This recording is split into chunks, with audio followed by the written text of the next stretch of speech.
شوف يا أخي الكريم، أنا داير أقول لكم كلام من هنا ولحد المعركة دي ما تنتهي، عشان تاني ما تتغشى بالدعايات اللي في الإعلام.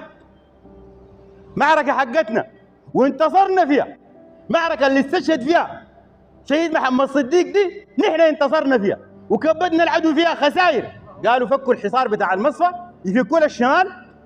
يا أخي أنت لو ركزت الحصار ده على المصفى، شمال كله جيش، جنوب في حصار، جنوب الجنوب في تمرد. لو الحصار ده يتفكى للجنوب ما بيتفكى للشمال. يفكوا للشمال كيف؟ والشمال كله جيش. معركة حقتنا، لكن ما دام الكلام بقى كذب في كذب، أنا أديكم الحقائق. أنا بديكم الحقائق، وكلامي ده تستوعبوا مني من هنا لا من المعركة دي تنتهي. العدو ده نحن في القوات المسلحة والشعب السوداني ديل انتوا هزمناه زمان، هزمناه زمان. ما عواطف، أنا بثبت لك القوات المسلحة انتصرت في المعركة دي لما اندحرت العدو ده من المسافة صفر. انت الليلة قاعد في القضارف خايف من العدو ده على بعد 250 كيلومتر بتنزح من القضارف. العدو ده واجهناه جوا القيادة العامة من المسافة صفر، زي ده صفر، عيني في عينه. قدر يعمل حاجة؟ والله ما قدر يعمل حاجة. واجهناه جوا المدرعات، جوا سلاح الأسلحة، واجهناه جوا سركاب، جوا مقراته، قام جاري. مشروعه فشل من المسافة صفر، مش على بعد 100 كيلومتر.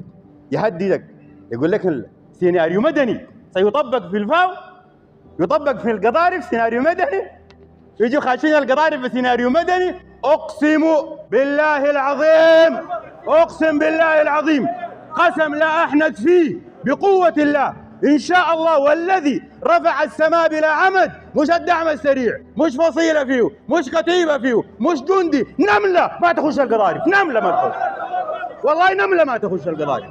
وانا فيه كلامي ده مسجل وموثق وانتوا قاعدين. سيناريو مدني ديل ما كانوا في القضارف هنا، هم ما كانوا قاعدين، كانوا عندهم احسن مواقع استراتيجيه في القضارف. الساعه 2 صباحا قاموا جارين، انا حاضر، انا في القضارف كنت قاعد، قاموا جارين بالخلا بتاع البطانه ده، معلوم ما كانوا دارين القضارف، ما موضوعي. هزمناهم من المسافه صفر داخل مراكزهم. حكى المعلومه الثانيه، معركه دي من قامت جوا الخرطوم بس العدو ده 120,000 مقاتل، 120,000 مقاتل. أنا بديك معلومة الجيش ما قالها ولا الإعلام ما قالها، معلومة سرية أنا بفشيها لك الليلة. لما الحرب دي قامت والعدو ده جوا الخرطوم عداده 120,000 مسلح بأعتى الأسلحة، دخله وهو عارف الحرب دي حتقوم وتجهز لها. قوام القوات المسلحة السودانية مش في الخرطوم، في كل البلد كان 30,000. تصدق؟ ده كلامي على الإعلام منشور، مش في أم درمان، مش في الخرطوم. القوات المسلحة في طول السودان وعرضه كلها 30,000 مقاتل. العدو جوا ولاية الخرطوم 120,000. الليلة وأنا بتكلم معك هنا على جبهة القتال، المقاومة الشعبية المسلحة، مش الجيش، مقاومة الشعبية المسلحة في محلية كرري وأم درمان فقط 38,000 شاب مسلح شايل السلاح واقف. تقول لي يا دعم السريع جاي الفاو؟ تقول لي خاشي القضارف؟ وينهم ال 120,000؟ 70,000 هذيل متعفنين قاعدين في أسوار المدرعات. انت عارف في المدرعات دي كان بيكون في هجوم كل يوم، دي 10 شهور، احسب كم معركة انتصرت فيها القوات المسلحة. يموت شهيد في المصفى، الشعب كله يصاب بالإحباط، الشعب كله يقعد يبكي ويقعد يعمل بيت بكى، الشعب كله يتهم القيادة بالخيانة ويصاب بالإحباط ويفقد الأمل في الله.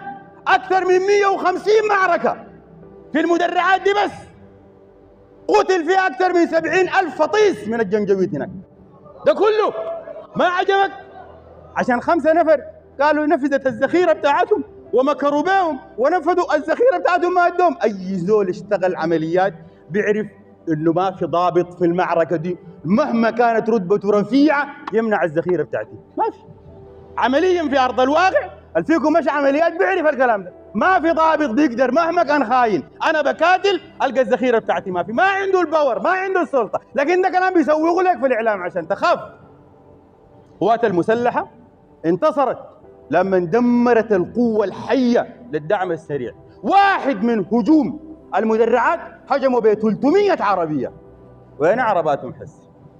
وين؟ والله في الفاو بيجونا بمواتر. والله اتحداهم في البطانه دي كلها يكون في 30 عربيه، خلي 300.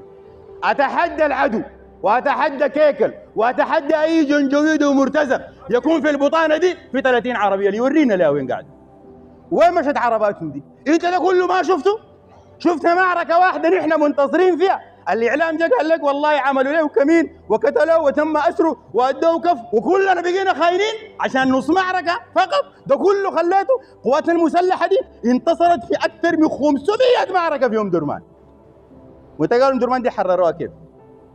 وانت مفتكر 9 شهور الجيش ده بيعمل في شنو في ام درمان؟ يا اخي الكريم، المعركه دي بالنسبه لي معركه حسمت. نحن بنقاتل الان في مرتزقه وجنوبيين بتاعين الكمائن القاعدين في قرى الجزيره وصعاليق وحراميه ومرتشين لقطوهم من احياء الجزيره بيجاوا بيغادر، يقول لهم مواتر وعربات مواطنين سارقينها. دي المعركه الان الموجوده.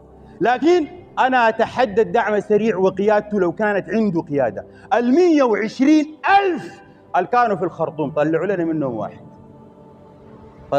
واحد. وينه؟ والله كلهم تحت الواقع. ده كله انت ما شفته؟ ده كله ما عجبك؟ ما بس فيك الطمأنينة جاي تنزح من القضارف ولا من الفاو عشان جات مسيرة؟ عشان مسيرة تجاوز خط التشويش وجات رمت دانة في الشارع ولا في بيت ولا في مزرعة، ده كله دار تهدمه وتقوم تهرب عشان وفي حرب بلا دانة. وربنا في القرآن ما قال وكم من نبي قاتل معه ربيون كثير؟ أصل المعركة والحرب كده.